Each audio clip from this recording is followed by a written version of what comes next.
Sandeep Warrier telephone ലൈനിലുണ്ട്, B J P നേതാവ്. സന്ദീപ്, ആദ്യം ബി ജെ പിയുടെ ഭാഗമായി പുറത്തു വന്ന പ്രതികരണം രാജീവ് ചന്ദ്രശേഖറിൻ്റെതാണ്. അദ്ദേഹം പറഞ്ഞത് മറ്റൊന്നുമല്ല, ആദ്യം മുഖ്യമന്ത്രിയുടെ പ്രൈവറ്റ് സെക്രട്ടറി സ്വർണ്ണക്കടത്തിന് പിടിയിലാകുന്നു, ഇപ്പോൾ തിരുവനന്തപുരം എം പിയുടെ സ്റ്റാഫ് അംഗം പിടിയിലാകുന്നു. ഇന്ത്യ സഖ്യ നേതാക്കൾക്ക് അങ്ങനെ തുടർച്ചയായി സ്വർണ്ണക്കടത്തുമായി ബന്ധമുണ്ട് എന്നാണ്. ഒരു സ്റ്റാഫ് അംഗം ഇത്തരത്തിൽ പിടിയിലാകുമ്പോൾ അങ്ങനെ കടത്തി പറയേണ്ട കാര്യമുണ്ടോ സന്ദീപ്? അല്ല, തീർച്ചയായും വളരെ ഗുരുതരമായിട്ടുള്ള വിഷയമല്ലേ പുറത്തു വന്നിട്ടുള്ളത്. ശശി തരൂരിനെ പോലെ വിശ്വപൗരൻ എന്ന് വിശേഷിപ്പിക്കപ്പെടുന്ന, കോൺഗ്രസ് വിശേഷിപ്പിക്കുന്ന, മാധ്യമങ്ങൾ വിശേഷിപ്പിക്കുന്ന ഒരാളുടെ പ്രൈവറ്റ് സെക്രട്ടറി സ്വർണ്ണക്കടത്തുമായി ബന്ധപ്പെട്ട ഒരു ക്രിമിനൽ വിഷയത്തിൽ പിടിയിലാവുക എന്നുള്ളത് വളരെ ഗുരുതരമായിട്ടുള്ള വിഷയമാണ്. മുഖ്യമന്ത്രിയുടെ പ്രിൻസിപ്പൽ സെക്രട്ടറി നേരത്തെ ഇതുമായി സമാനമായിട്ടുള്ള കേസിൽ ജയിലിൽ പോയി, മാസങ്ങളോളം ജയിലിൽ കിടന്നു.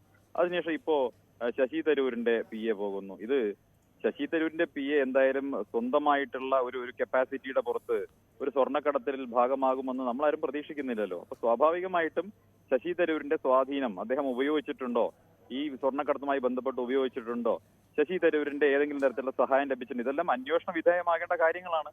അപ്പോൾ ഇന്ത്യ മുന്നണിയുടെ നേതാക്കളായിട്ടുള്ള മുഖ്യമന്ത്രിയുടെയും അതുപോലെ തന്നെ ശശി തരൂരിന്റെയും ഒക്കെ വളരെ വേണ്ടപ്പെട്ട ആളുകൾ സ്വർണ്ണക്കടത്തുമായി ബന്ധപ്പെട്ട് പിടിയിലാവുന്നു എന്ന് പറഞ്ഞാൽ അത് വളരെ ഗുരുതരമായിട്ടുള്ള കാര്യമാണ്. അപ്പൊ സ്വാഭാവികമായിട്ടും അത് സംബന്ധിച്ച് പ്രതികരണം നടത്തുന്നത് എന്താണ് രക്ഷകളുള്ളത്? ശരി, സന്ദീപ് വാര്യരാണ് ഈ വിഷയത്തിൽ പ്രതികരിച്ചത്.